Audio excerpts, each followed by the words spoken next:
Hello दोस्तों, नमस्कार, प्रणाम। अपने यूट्यूब चैनल पर आप सभी का स्वागत करती हूँ।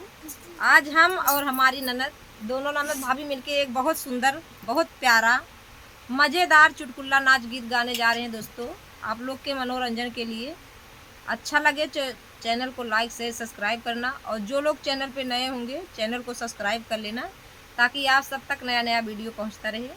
देखिए हमारी और हमारी ननद की जोड़ी कैसे लग रही है, आप लोग कमेंट में बताना, और ज़्यादा से ज़्यादा अपना प्यार दुलार देना। आइए गीत को सुनाते हैं।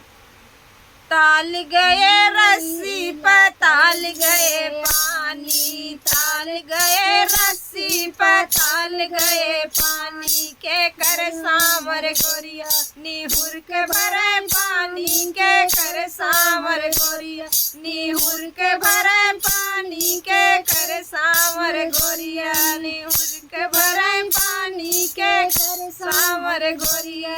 ससुर के सांवर गोरिया निहुर के भरे पानी, ससुर के सांवर गोरिया निहुर के भरे पानी, ससुर के सांवर गोरिया। हरे मोरे माई मोरे नरमी कलैया, मुँह झुक गईले ना, मोरे नरमी कलैया मुँह झुक गईले ना। बोलावा ससुर वही पटना से बैदा, बोलावा ससुर वही पटना से बैदा, बोलावा ससुर। आवे बैदवा पलंग चढ़ी बैठे, आवे बैदवा पलंग चढ़ी बैठे। धरई का नारी धरई भर कलैया, हटाओ ससुर यैसन पागल बैदवा, हटाओ ससुर यैसन पागल बैदवा, हटाओ ससुर। ताल गए रस्सी पर ताल गए पानी, ताल गए रस्सी पर ताल गए पानी, के कर सांवर गोरिया निहुर के भरे पानी, के कर सांवर गोरिया निहुर के भरे पानी, के कर सांवर गोरिया। जेठ के सांवर गोरिया निहुर के भरे पानी, जेठ के सांवर गोरिया निहुर के भरे पानी, जेठ के सांवर गोरिया। हरे मोरी माई मोरे नरमी कलैया, लचक गईले ना, मोरे नरमी कलैया मुरुक गईले ना। पटना से बैदा बोलावा मोरे जटऊ मुरुक गईले ना, मोर नरमी कलैया मुरुक गईले ना, मोर नरमी कलैया मुरुक गईले ना।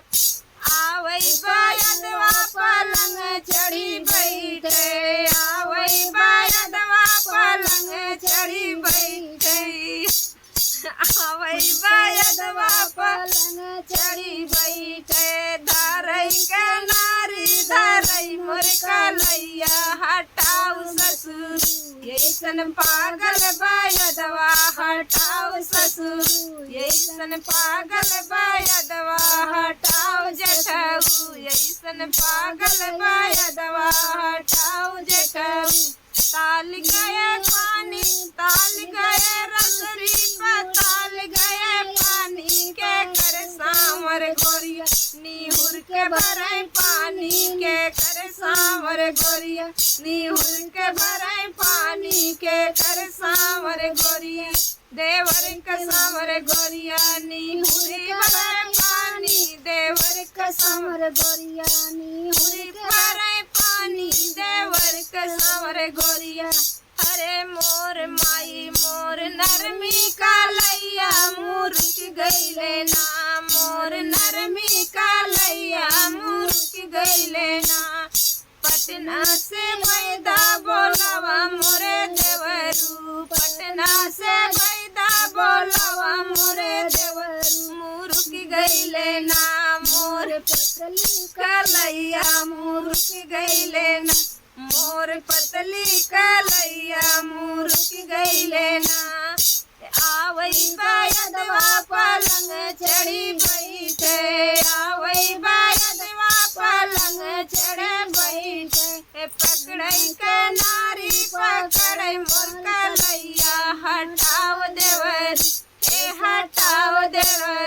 ऐसन पागल दवा हटाव देवरू, ऐसन पागल दवा हटाव देवरू, ऐसन पागल दवा हटाव देवरू।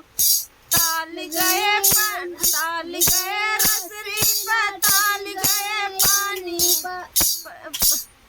निहुर के भरे पानी के कर सामर गोरिया, निहुर के भरे पानी के कर सामर गोरिया, निहुर के भरे पानी, निहुर के भरे पानी, निहुर के भरे पानी के कर सामर गोरिया, निहुर के भरे पानी के कर सामर गोरिया, निहुर के भरे पानी। गीत कैसा लगा दोस्तों आप लोग कमेंट में बताना और ज़्यादा से ज़्यादा अपना प्यार दुलार देना। मिलते हैं नेक्स्ट वीडियो में, तब तक के लिए नमस्कार प्रणाम। गला ना चलाइए।